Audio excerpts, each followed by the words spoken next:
ఎవరిని మోసం చేస్తున్నా? నాలుగు గోడల మధ్య నీవు చేసే చీకటి పనులు దేవుడు చూడలేదనుకుంటున్నావా?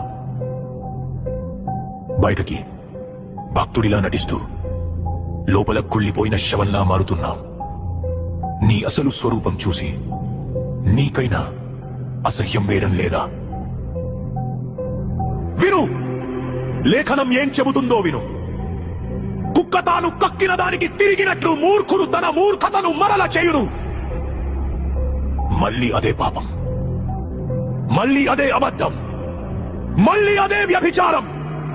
కక్కిన వాంతిని తినే కుక్కకి పదే పదే పాపం చేసే నీకు తేడా ఏముంది? నువ్వు మనిషివా లేక ఆత్మ చచ్చిపోయిన మృగానివా? నువ్వు చచ్చిపోతున్నావు.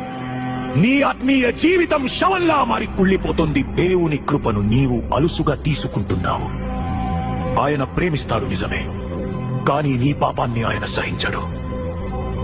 నీవు లేచి రేయి మొదటి జామున మొర్ర పెట్టిన నీ హృదయమును నీళ్లు కుమ్మరించున్నట్లు ప్రభువు సన్నిధిని కుమ్మరించుము. మోకరిల్లు, నీ కపట భక్తి చాలు. నీ పాపం వల్ల నీ ఆత్మీయ బిడ్డలు మూర్జిల్లుతున్నారు. నీ చేతులను ఆకాశం వైపు ఎత్తి క్షమాపణ అడుగు. ఇది నీ ఆత్మను బ్రతికించుకోవడానికి దేవుడు ఇస్తున్న ఆఖరి అవకాశం. శరీరం బలహీనంగా ఉందని సాకులు చెప్పకు. నీ శరీరం ముసలిదవుతుందేమో కాని నీ లోపల చచ్చిపోతున్న ఆత్మ సంగతేంటి? మా బాహ్య మనుష్యుడు నశించుచున్నా, మా అంతరంగ మనుష్యుడు దినదినము నూతన పరచబడుచున్నాడు. నువ్వు మారాలి అనుకుంటే లోకాన్ని కాదు, దేవుని శక్తిని ఆశ్రయించు. నువ్వు పాపంలో పడుతున్నావంటే దానికి కారణం నీ బలహీనత కాదు, నీ పిరికితనం.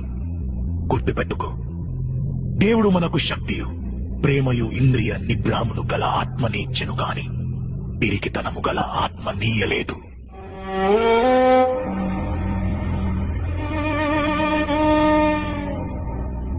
నీకు దేవుడిచ్చింది సైతానును ఎదిరించే శక్తి, నీ ఇంద్రియాలను కంట్రోల్ చేసే నిగ్రహం. ఆ పిరికితనాన్ని వదిలిపెట్టు. కుక్కల వాంతి దగ్గరకు వెళ్లడం మానే.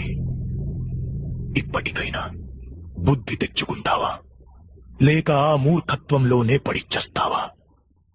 దేవుని తీర్పు నీ తలుపు తడుతుంది. సమయం మించిపోక ముందే మేలుకో. జాగ్రత్త.